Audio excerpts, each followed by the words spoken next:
Okay, dear students, so write in the chat box the answers जो आप लोगों ने अप्रोक्सीमेट किया है वो आंसर जरा लिखें.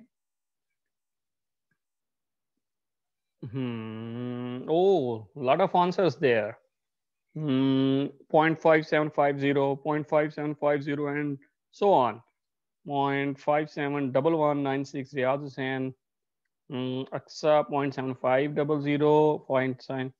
Acha, 0.57500 is lot of. So आप लोगों ने कैलकुलेट कर लिया है. That's very good. Okay, that's very good, students, from your side. So let's see what's the answer.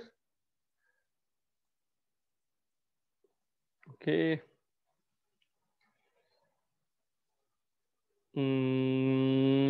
Yes, 0.57500. Yes, you are absolutely right about that. जितने बच्चों ने ये आंसर लिखा था वो बिल्कुल ठीक था.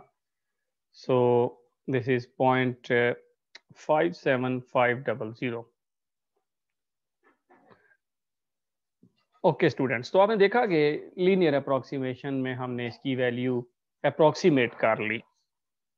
अब अगर आपके पास कैलकुलेटर्स हैं तो आप 0.632 डायरेक्ट पुट करें साइन के अंदर और वो वैल्यू कैलकुलेट करें कि वो वैल्यू कितनी आती है एग्जैक्ट, जिसको हम फिर आगे एरर में भी देख लेते हैं कि कोई मुझे चैट बॉक्स में बताएगा कि एग्जैक्ट वैल्यू कितनी आएगी. साइन ऑफ 0.632 आपने कैलकुलेट करनी है. Okay, sine of 0.632.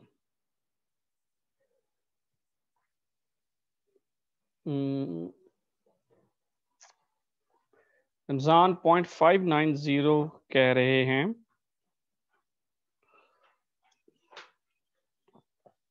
Okay, sine of 0.632 in radian आपने कैलकुलेट करनी है. तो ये रमज़ान का आंसर ठीक है और इनाम आप भी सही हैं. तो 0.59076 ट्रू आंसर है और हमारे पास जो आंसर आ रहा है वो आ रहा है 0.575. जी मैं विश, यस, ये रेडियन में ये आंसर बनता है 0.59076. सो देख लें, थोड़ा सा एरर है. फर्स्ट डिजिट तक हम कह सकते हैं कि आंसर एक सेम भी है. वो 0.59, 0.57, 0.75 को भी अगर हम राउंड ऑफ करें 0.58 बन जाता है. तो अभी देखें लीनियर अप्रोक्सीमेशन थी तो इतनी अच्छी हमारी अप्रोक्सीमेशन है. सो यहाँ पे आप अप्रोक्सीमेशन की वैल्यू को देख सकते हैं, पावर को देख सकते हैं, कितनी स्ट्रांग है अप्रोक्सीमेशन हमारी. सो आए डियर स्टूडेंट्स, इस एरर को ही आगे कैलकुलेट करते हैं. So error for linear interpolation function. So error is equal to what? E of x is equal to f of x minus g of x. तो f of x हमने शुरू में बता दिया था कि ये एग्जैक्ट वैल्यू है और g of x हमने कहा था कि ये आपके पास अप्रोक्सीमेट वैल्यू है. तो अगर हम इन दोनों का डिफरेंस लें तो ये आपके पास एरर बनेगी. जैसे कि अभी आपने एरर कैलकुलेट भी कर ली. एग्जैक्ट वैल्यू 0.5907 थी, अप्रोक्सीमेट वैल्यू 0.5750 थी. तो इन दोनों का जो डिफरेंस होगा वो डेफिनेटली एरर होगा. So E of x represents the difference between the exact function f of x and the interpolating or approximating function g of x. We note that interpolating points x0 and x1 इस पे तो error 0 है. क्यों भाई? उसकी वजह यह है कि g of x0 तो f of x0 के बराबर है और g of x1 f of x1 के बराबर है. जो पॉइंट्स हैं जो हमें गिवन थे उन पे एरर 0 है. This is because g of x0 is equal to f of x0 and g of x1 is equal to f of x1. So derivation of error, हम एरर को जरा ड्राइव करते हैं फ्रॉम दिस. तो expand f of x in Taylor series. अगर हम f of x को Taylor series से एक्सपेंड करें अबाउट x0 तो आपको पता है पहली टर्म बनेगी f of x0 plus x minus x0 first derivative at x0 plus x minus x naught का whole square by 2 factorial double derivative at x is equal to sum xi where x naught less or equal to xi less or equal to x। ये xi again वही interpolating point होगा जो unknown है हमारे पास। इसके बाद जो third term है वो रिमाइंडर होगी and represents all other terms in the series. हम अभी सिर्फ इस एक्साई पे कैलकुलेशंस करना चाह रहे हैं, इसलिए बाकी सारी टर्म्स हमने ट्रंकेट कर दी हैं। तो this is the Taylor series, वही F of X plus H F dash of X plus H square by 2 factorial F double dash of X. बस जस्ट ये नोटेशन में लिखा हुआ है। तो यहां तक आपके जहन में कोई क्वेश्चन तो नहीं है? Is it clear? जो एक्सप्रेशन नंबर 4 है, एक्सप्रेशन नंबर 4 क्लियर है आप लोगों को? शाबाश, जल्दी से मुझे बताएं in the chat box. Yes, okay. So आगे चलते हैं फिर। Express D F by D X in terms of F of X naught and X F of X one. हम जरा ये जो D F by D X है इसको कैलकुलेट करते हैं सबसे पहले।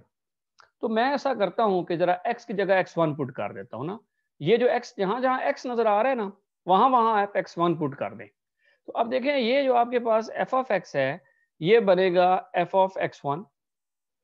तो इधर आपके पास आ गया f of x naught plus x minus x naught था वो बना x1 माइनस एक्स नॉट और D F by D X at X equal X naught, और यहाँ पे भी x की जगह x1 आ गया। अब यहां से ये डेरिवेटिव वैल्यू साइड पे कर ले।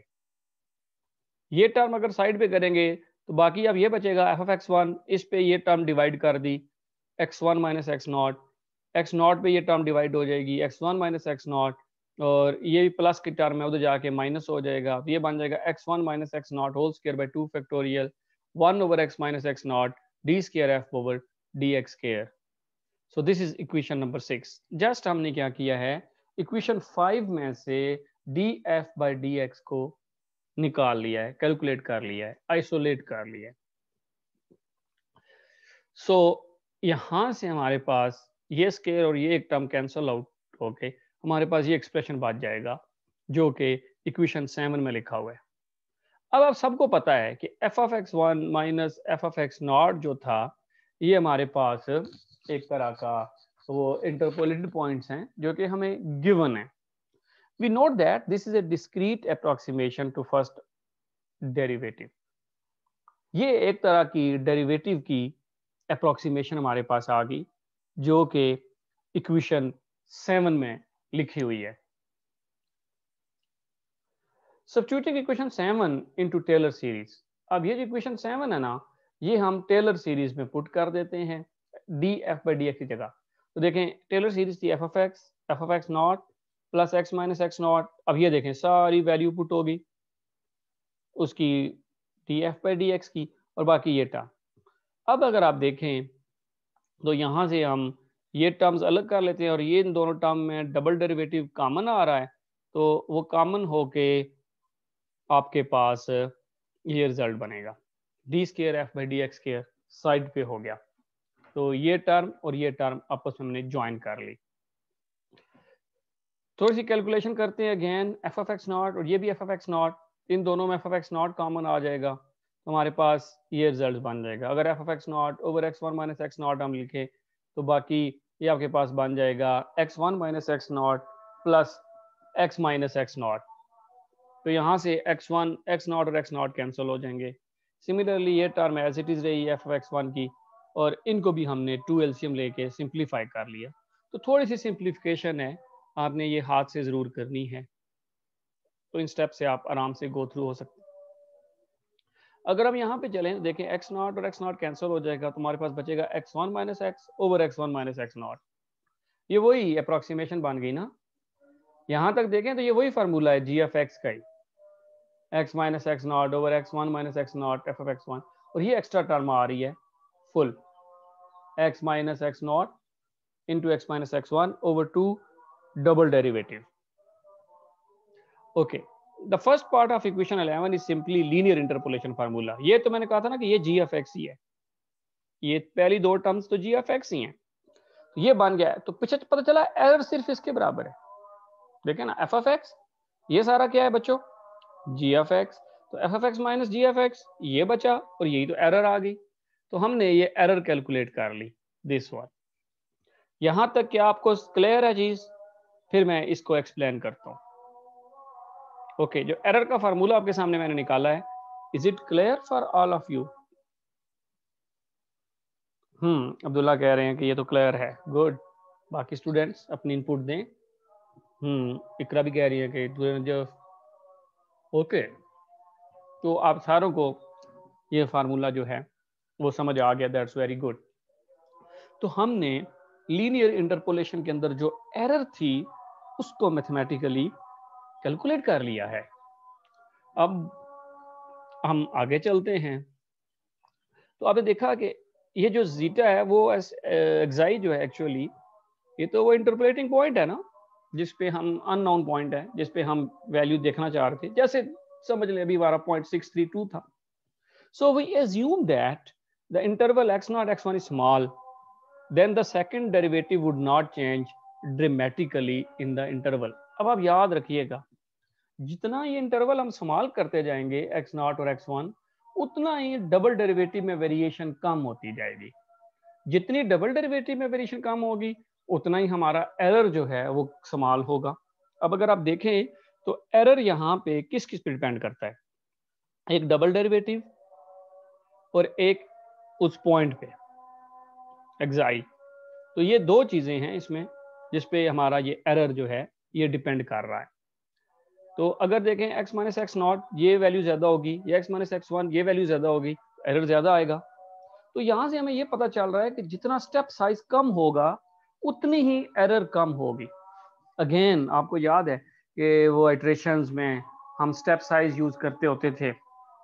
तो ये जो स्टेप साइज है या डिफरेंस है इंटरपोलेटिंग पॉइंट, ये बड़ा इंपॉर्टेंट हो गया यहाँ पे। सो ये बात जरा लिखी हुई है कि डेरिवेटिव एट जाए ये तकरीबन बराबर हो जाएगा एक्स नॉट के। क्यों? अगर इंटरवल बहुत स्मॉल है, अगर ये इंटरवल बहुत स्मॉल है तो जो double derivative value x not पे होगी वही जीटा पे होगी, वही एक्स वन पे होगी, और वही इसकी एवरेज पे होगी। तो ये जरा वो वैल्यू लिखी हुई है मैथमेटिकली कि अगर एक्स नॉट और एक्स वन का इंटरवल आपका बहुत स्मॉल है तो फिर सेकंड डेरिवेटिव में वेरिएशन ना होने के बराबर होंगी। Thus we typically evaluate the derivative term in the error expression using the midpoint in the interval. तो हम इस तरह करते हैं कि अभी डेरिवेटिव को हम ना बेहतर है कि मिड पॉइंट पे इवेल्युएट कर लेते हैं, क्योंकि अब आपका जो भी इंटरपोलेटिंग पॉइंट होगा डेफिनेटली जो मिड पॉइंट होगा वो x1 और x0 के बिल्कुल सेंटर में होगा, और उससे हमारी अप्रोक्सीमेशन काफी बेहतर नजर आएगी। Another problem is that we typically don't know the second derivative at the midpoint of interval. Again हमें डेरिवेटिव की वैल्यू तो नहीं पता। However, using finite difference formula, we can approximate this derivative knowing the functional values at the interpolating points. इस double derivative को भी जैसे आपने फर्स्ट डेरिवेटिव को अप्रोक्सीमेट किया था टेलर सीरीज से, बिल्कुल उसी तरह डबल डेरिवेटिव को भी हम अप्रोक्सीमेट कर सकते हैं। So maximum error occurs at the midpoint for linear interpolation is, so maximum error जो होगी वो आपके पास ये हो जाएगी। हम इसमें x को भी अगर हम पुट कर दें आपके पास xm इसकी एवरेज वैल्यू पे, तो ये हमने x को xm से रिप्लेस कर दिया, तो ये अब मैक्सिमम एरर ये होगी कि when x is equal to xm, यहाँ पे मैक्सिमम वैल्यू है। और अगर हम स्टेप साइज को कहें h1 is equal to x1 minus x naught, तो h बाई टू बनेगा xm minus X by two, h by two बनेगा x1 माइनस xm। तो ये सारी values in term of h आ जाएंगी। तो हमारा एरर का फार्मूला ये बन गया। सो मैक्सिमम एरर x0 और x1 के दरमियान जो आ जाएगी वो आएगी h square over 8 d square f by D X square at centre. ये देखें ये भी h बाई टू था, ये भी h बाई टू था, तो तीन नीचे टू तीन दफा डिवाइड होगा तो 8, और h दो दफा आएगा तो ये बन जाएगा h square over 8 d square f over D X square at xm। So this is the maximum error जो एक इंटरपोलेशन जो आपके पास इनफैक्ट लीनियर इंटरपोलेशन है उसका ये एरर है। The error expression has a polynomial and A derivative portion. तो अगर हम इसमें नोट करें तो लीनियर इंटरपोलेशन में एरर एक्सप्रेशन में एक तो पोलिनोमियल है और एक आपके पास इसका डेरिवेटिव पोर्शन है। मैक्सिमम एरर जो है वो मिड पॉइंट पे अकर कर रही है। Error increases as H increases, जितना एच को लार्ज कर देंगे, स्टेप साइज बढ़ाएंगे, आपका एरर बढ़ेगा। जितना स्टेप साइज को कम करेंगे उतना ही आपका जो एरर है वो कम होगा। Error increases as double derivative increases, अगर आप डबल डेरिवेटिव इंक्रीज कर रहा है तब भी एरर इंक्रीज करेगा। अगेन नोट दैट जो आपके पास F2 है वो आपके पास अप्रोक्सीमेट करेगा फाइनाइट डिफरेंस फार्मूला से।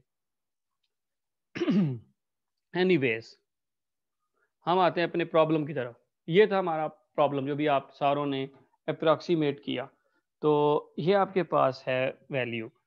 तो जल्दी से आप ज़रा इसको आप मुझे बताएं कि GF 6.32.5750 है। तो ये एरर का फार्मूला है, इसमें ज़रा पुट करें और मुझे बताएं कि मैक्सिमम एरर कितनी होगी। शाबाश, मैंने अभी आपसे कहा था ना कि अपनी कैलकुलेटर अपने पास रखना। तो शाबाश स्टूडेंट्स, आप ज़रा इसमें x0 आपको पता है, x1 भी आपको पता है, x भी पता है आपको 0.632 है। तो सारी ज़रा वैल्यूज पुट करके मुझे ये रिजल्ट तो बताएं। और इसका जो मिड पॉइंट बनेगा ना वो 0.75 बनेगा, 0.5 का और 1 का।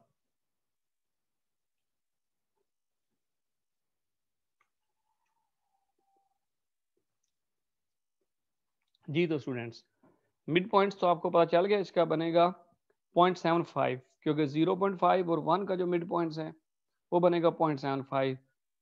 तो मैक्सिमम एरर जो आप यहाँ पुट करेंगे वो जस्ट आपने ये 0.75 जो है यहाँ पुट कर देना है, उसमें से x0 को माइनस करना है और x1 को भी माइनस करना है। तो आपके पास ये आंसर आ जाएगा, this one 0.632 minus 0.5, 0.632 minus 1, double derivative value at the mid point. तो यहाँ से हमारे पास सिंप्लीफाई होके ये आंसर ये बनेगा -0.02428। This is the error at x is equal to 0.75. Since we do not have yet extensively discussed approximating derivative using discrete values, तो इसकी वैल्यू आपके पास ये बनती है 0.75 की।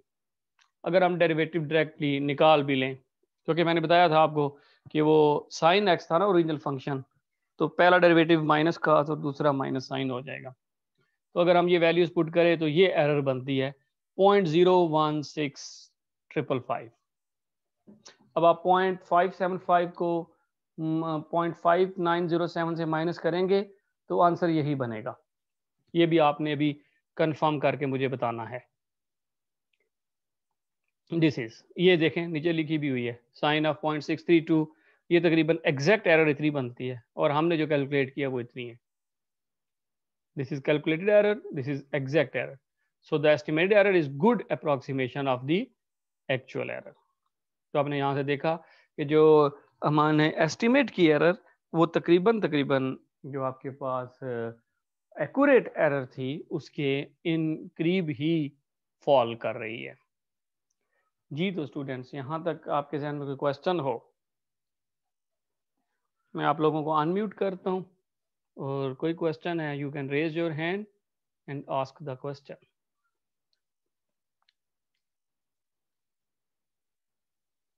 जी, you can raise your hand and ask any question. जी अब्दुल्ला नज़ीर।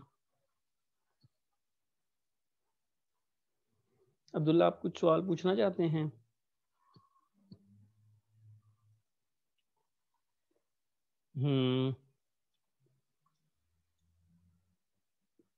Okay, means कि आपको ये टॉपिक समझ आ गया फिर, if you have no question.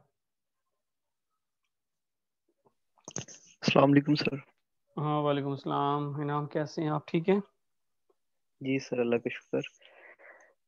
Sir start में हमें एक टेबुलर फॉर्म में टेबल दिया हुआ था, हम्म तो उसमें से हमने अप्रोक्सीमेशन फाइंड करनी थी कि हमारे पास एक्स की वैल्यूज दी हुई थी, तो अगर हमें मतलब उसमें कोई एक्स की वैल्यू फाइंड करनी पड़े तो वो हम किस तरह फाइंड करेंगे।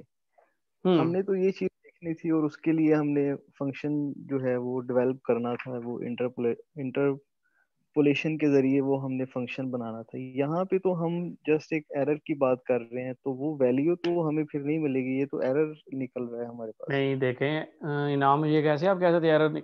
एरर से पहले आपने जो मुझे रिजल्ट आया था 0.632 पे, वो क्या था? जी जी। 0.575 आप नहीं बताया था ना? वो क्या था? Yes sir. वो क्या था? इंटरपोलेशन ही थी वहां ना? तक तो, जी जी, वहां तक तो चीज समझ आ रही है, उससे आगे फिर हमें इसकी वो जरूरत किस देखो, तरह ये। जरूरत इसलिए है कि वो अप्रोक्सीमेशन है ना, एग्जैक्ट तो नहीं है ना आंसर जो आपने 0.575 कैलकुलेट किया। इसमें पहले कहा था कि ये एस्टिमेशन है। तो जब जो चीज एस्टिमेट होती है उसमें फिर एरर आता है। फिर मैंने आपको बता भी दिया जी कि हम उस एरर को मैथमेटिकली कैलकुलेट भी कर सकते हैं। जी जी। और क्योंकि फिर वो देखे जी ना, पे हमने मैं जो बताता हूँ वैल्यू आपको। फाइंड की थी, हम्म। हाँ, बोले बोले ना। वो वो वो वैल्यू हमारे पास आई थी 5.750 समथिंग, इस तरह 0.5750। हमने वहां तक वो हमने एग्जाम्पल कर ली, हमें पता चल गया, लेकिन देखें, उसमें पता फिर। चल गया। देखें, अब थोड़ा आगे एनालिसिस है ना, तो उससे एनालिसिस में हमने ये करना है कि अब हम देखना चाहते हैं कि हमारी अप्रोक्सीमेशन गुड कब होगी। अब अप्रोक्सीमेशन गुड कब होगी? जब उसमें एरर कम से कम होगा। तो जब हमें पता ही नहीं होगा कि इसमें एरर कितना है, किस तरह का है, एरर किस किस चीज पे डिपेंड कर रहा है, तो फिर हम अपनी एस्टिमेशन को गुड कैसे कर सकते हैं? तो वो अगला स्टेप है ना। एक स्टेप है कि आप एस्टिमेट करें, उससे अगला स्टेप होता है कि आप उस एस्टिमेशन को बेटर करें। अब एस्टिमेशन को बेटर करने के लिए आपको एरर कैलकुलेट करनी पड़ेगी कि इसमें अभी एरर क्या है, और फिर वो एरर हम किस तरह मिनिमाइज कर सकते हैं। जैसा आपने देखा ना कि जो एरर है वो फाइनल जो फार्मूला था वो एच और डबल डेरिवेटिव की वैल्यू पे डिपेंड कर रहा था। तो हमने कहा था कि अगर एच बड़ा होता है, हम एच लार्ज लेते हैं, तो एरर ज्यादा होगा। अगर हमारी डेरिवेटिव सेकंड डेरिवेटिव की वेरिएशन ज्यादा है तो एरर ज्यादा होगा। तो फिर हमें कुछ डेटा इस तरह रखना पड़ेगा, उसमें स्टेप साइज कम करना पड़ेगा, या फिर हम देखेंगे कि जो नियरेस्ट पॉइंट पे आप प्रेडिक्ट करेंगे उसकी एस्टिमेशन ज्यादा अच्छी होगी। जी ना। अब मेरी इन बातों की तनाजुर में अगर आप कुछ कहना चाहो। जी सर, ये चीज समझ लग गई है, और इसीलिए फिर वो हमने दो फंक्शंस को मतलब कि डिफरेंस करके वो ई की वैल्यू निकाली थी। हाँ बिल्कुल, बिल्कुल। जी जी। और इसमें हमने इंटरपोलेशन जो है वो तो हमने एक फार्मूला ड्राइव किया है, यहाँ पे हमारे पास एक हम्म फार्मूला बनता है। हम्म नेक्स्ट हमने जो एग्जाम्पल किया है उसमें ये फंक्शन हमें दिया हुआ है, ये फंक्शन कौन सा है, और जो पीछे हमने फार्मूला फाइंड किया है इसमें से इंटरपोलेशन वाला फंक्शन कौन सा और दूसरा कौन सा होगा। देखिए, इस डेटा का तो exact function sine of x है ना। ठीक है, जी वो जी एग्जैक्ट फंक्शन जिससे डेटा जनरेट हुआ है। और जो आपने बनाया है वो जी एफ एक्स बनाया है ना, जो कि बना था X minus x naught over X one minus x naught into G of F of X naught plus F of X one G. Into this. वो आपके पास इंटरपोलेटेड फंक्शन है।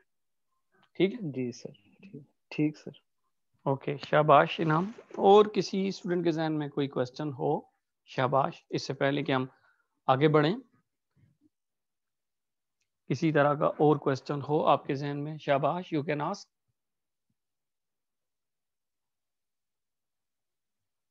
ओके, तो काफ़ी डिस्कशन हुई इनाम के साथ भी, तो उम्मीद करता हूं कि आपको ये टॉपिक अंडरस्टैंड हो गया होगा। तो थोड़ा सा हम आगे चलते हैं। हम मैं ज़रा आपके साथ नई स्क्रीन शेयर करने लगा हूँ, तो आपने दोबारा मुझे बताना है कि आप सबको नई स्क्रीन अब शेयर नज़र आ रही है कि नहीं।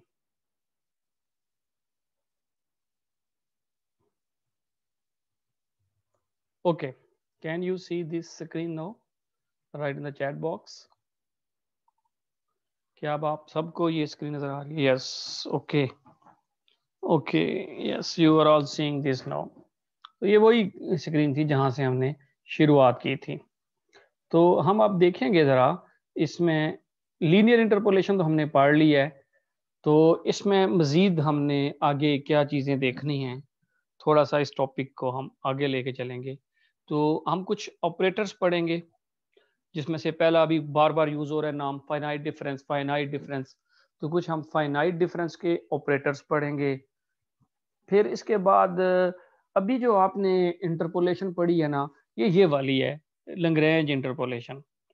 तो यहाँ पे नाम का एक सवाल हो सकता था। मैं बड़ा आपकी बात गौर से सुन रहा था और मैं एक्सपेक्ट कर रहा था कि मे बी आप वो क्वेश्चन करें। वो क्वेश्चन ये था कि अभी जो आपने इंटरपोलेशन सीखी है वो दो data points, set of data points के लिए। तो जैसा कि मैंने शुरू में आपको जो टेबल दिखाया था, ये वाला टेबल, इसमें तो डेटा पॉइंट्स ज्यादा हैं। तो इसका मतलब है कि अब जो आपकी लीनियर अप्रोक्सीमेशन है वो उसको बड़ा होना चाहिए, और उसको हम कहते हैं नेक्स्ट पॉलिनोमियल अप्रोक्सीमेशन। ठीक होगी बात? तो पॉलिनोमियल अप्रोक्सीमेशन करनी पड़ेगी। जितने डेटा सेट से ज्यादा हो जाएंगे उतने पॉइंट्स आपके एक्स्ट्रा बढ़ जाएंगे ना।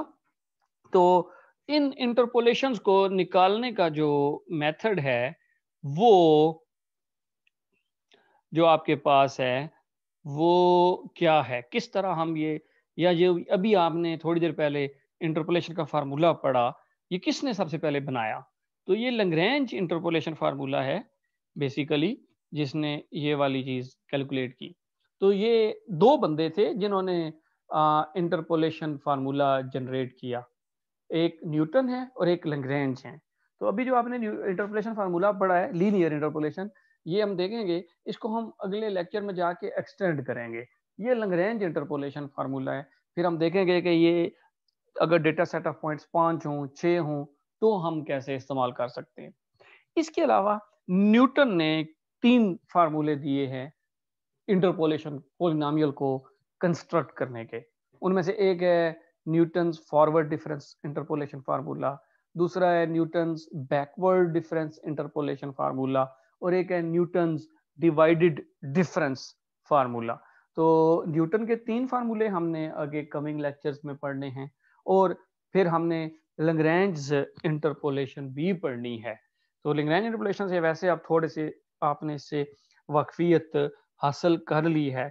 ये जो लैग्रेंज इंटरपोलेशन है वो बेसिकली ये जो लीनियर इंटरपोलेशन है जो आपने अभी की है इस लेक्चर में, तो ये वही है एक्चुअली। तो हम थोड़ा सा आगे कमिंग लेक्चर्स में इसको एक्सटेंड भी करेंगे इन लैग्रेंज इंटरपोलेशन को।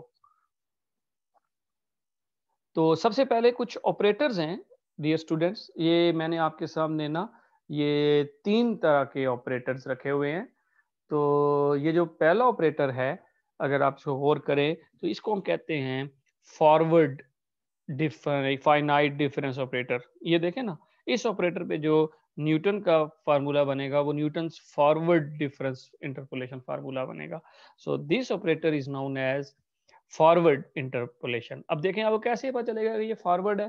देखें आप किस पोजीशन पे खड़े हैं, आई पोजीशन पे, तो आपको इसको कैलकुलेट करने के लिए एक नेक्स्ट स्टेशन जाना पड़ेगा, i+1, एक स्टेशन आगे चलेगी, और ये आपका वही स्टेशन है जो कि मौजूद है। Okay, so this is in fact forward interpolation formula. तो डेल आर वाई आई ये फंक्शनल वैल्यू है, ये हमेशा इन दोनों का डिफरेंस होगा, yi+1 minus del r-1 over Y I. अब यहाँ पे जो r है, r की वैल्यू फर्स्ट होगी, 1 रख दें तो इसे कहते हैं first forward finite difference. r की वैल्यू 2 रख दें तो अब हम सेकंड कॉलम, मतलब ये 2 दफा ये अप्लाई होगा ऑपरेटर। r की वैल्यू 3 रख दें तो ये 3 दफा अप्लाई हो जाएगा। तो r यहाँ पे इस का ऑर्डर है, जैसे first derivative, second derivative, third derivative, तो बिल्कुल r का रोल प्ले यहाँ पे वो ही है। नेक्स्ट है डियर स्टूडेंट्स बैकवर्ड। बैकवर्ड में आप क्या करते हैं कि आप एक स्टेप बैक चले जाते हैं। जैसे यहाँ पे एक स्टेप आप आगे चले गए थे, बिल्कुल उसी तरह अब यहाँ पे एक स्टेप आप बैक पे चले जाएंगे। सो यहाँ पे जो इंडेक्स है वो k है। अगेन के फर्स्ट बैकवर्ड डिफरेंस k की वैल्यू 1, k को 2 पुट करें तो फर्स्ट बैकवर्ड डिफरेंस को से हम दोबारा अगली फाइनाइट डिफरेंस जो कैलकुलेट करेंगे उसको हम कहेंगे सेकंड डिफरेंस, इसी तरह third, fourth and so on. जो बच्चों तीसरा आपके सामने नजर आ रहा है इसको हम कहते हैं सेंट्रल डिफरेंस। तो अगर आप देखें ये आई था तो हम उसके सेंटर पे चले गए, तो i+1/2 और i-1/2, आई ही को छोड़ दिया बल्कि हमने ये डिफरेंस इसके सेंटर पे ले लिया है, तो इसलिए इसको कहते हैं यहाँ पे दिस इज सेंट्रल डिफरेंस। तो मैंने आपके सामने ये 3 ऑपरेटर रखे हैं, दिस इज डेल, ठीक होगी बात, दिस इज फॉरवर्ड, और ये बैकवर्ड की नोटेशन है, और ये जो डेल्टा है ये आपके पास सेंट्रल डिफरेंस की नोटेशन है। So is it clear? क्या आप सबको ये समझ आ गया है? तीनों फॉरवर्ड, बैकवर्ड और सेंट्रल डिफरेंस क्या आप सबको समझ आ गए हैं? Yes, Iqra Bibi is writing yes. Okay, what are the rest? बाकी स्टूडेंट्स का क्या समझ आ गया? जी, Jamad Ali, Abdullah Nazir and all. Central कैसे है, इनाम पूछ रहे हैं। सेंट्रल देखें इनाम, अगर गौर करें तो ये आई है ना, तो ये हम आई प्लस 1/2, अभी हम आगे जाके एग्जांपल्स भी करेंगे तो फिर आपको सही क्लियर होगा। तो हम उसकी सेंट्रल पोजीशन पे चले जाएंगे, आई प्लस 1/2 और आई माइनस 1/2, उसकी एवरेज वैल्यू, सेंट्रल वैल्यू पे हम चले जाएंगे। जिस तरह यहाँ पे हम आई से आई प्लस 1 एक स्टेप आगे जाते थे, और यहाँ पे आई एक स्टेप हम पीछे चले जाते हैं। यहाँ से आई जो है आई के सेंटर में चला जाएंगे हम, और इसी तरह ये सेंट्रल है। इन दोनों का जो सेंट्रल डिफरेंस इसे कहते हैं। ओके ना? That's good. ओके स्टूडेंट्स, तो फिर आज के लेक्चर में इतना ही, बाकी फिर हम नेक्स्ट यहीं से कंटिन्यू करेंगे। चले, टिल देन, अल्लाह हाफिज।